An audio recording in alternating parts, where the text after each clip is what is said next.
நீங்கள் நேட்டிவ் ராஜஸ்தான் தான், அதனால இன்னும் கொஞ்சம் ஈஸியாக இருந்துச்சா இல்லை சவாலான விஷயமா தான் இருந்தது அது? இல்லை, இது ராஜஸ்தானில் இதுக்காக ஈஸியாக இருக்கிறது அவசியம் கிடையாது. ஏன்னா காரணம் தான், எங்கள் சொந்த ஊர் அங்கேருந்து 900 கிலோமீட்டர் தூரம். ராஜஸ்தான் பெரிய ஸ்டேட்டு.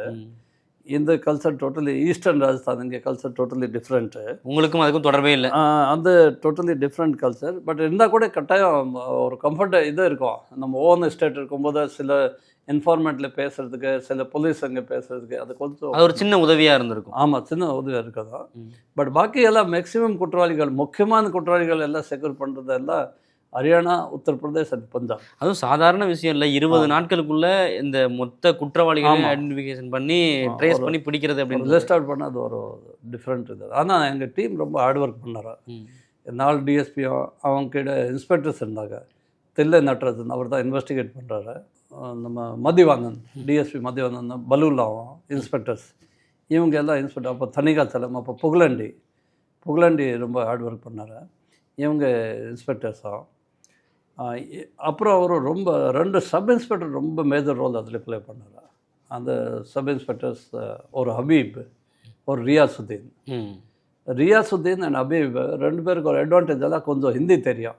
முஸ்லீம் இருக்கிறதுனால அவங்க கொஞ்சம் ஹிந்தி, உருது இருக்கிறதுனால கொஞ்சம் லாங்குவேஜ் தெரியும். பாக்கி ஃபுல் டீமுக்கு லாங்குவேஜ் தெரியாது. அதனால தான் ஒரு பெரிய டிஸ்அட்வான்டேஜ் எங்களுக்கு. அங்கே இன்ஃபார்மெண்ட்ஸ் எல்லாம் யாருக்கு தமிழ் தெரியாது, இங்கிலீஷு தெரியாது. ஆனால் நம்ம ஆளுகளுக்கு ஹிந்தி தெரியாது. ஸோ அது ரொம்ப டிஃபிகல்ட்டாக இருந்தது. இவங்க 2 பேரும், ரியாசுத்தீனும் ஹபீப், இவர் ரொம்ப நல்ல இன்ட்ரெஸ்டோட ரொம்ப கம்யூனிகேஷனுக்கு உதவியாக இருந்திருப்பாங்க.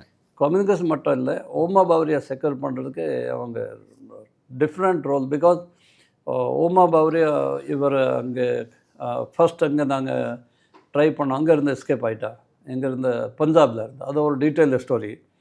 பஞ்சாபில் எஸ்கேப் ஆகும்போது ஓமா பவரியா எங்கே போயிட்டாங்கன்னு தெரியல. அதுக்கு பிறகு தான் நாங்கள் திருப்பி கண்டுபிடிச்சோம். அங்கே கன்னௌஜில் இருக்கார், யூபியில்.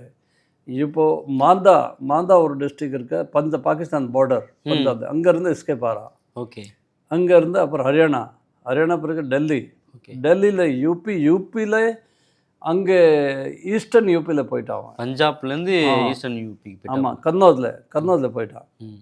கன்னௌஜில் ஒரு இடத்துல ஹைடிங் இருந்தார். அங்கே நம்ம ஹபீபும் ரியாசுத்தீனும் மாற்றி அங்கே டியூட்டி பார்த்துட்டு வில்லேஜில் அவங்க ரிஸ்க் எடுத்துகிட்டு அப்படியே ஒரு குட்கா வியாபாரி மாதிரி அப்படி ஒரு ஆக்ட் பண்ணிட்டு அங்கே இருந்திருக்காங்க. அப்படியா? ஆமாம், அதுக்காக தான். ஆமாம், மாறு இடத்துல தான் போயிருந்தீங்க. ஆமாம், எல்லாருமே அப்படி தான் இருந்தாங்க. ஆமாம்.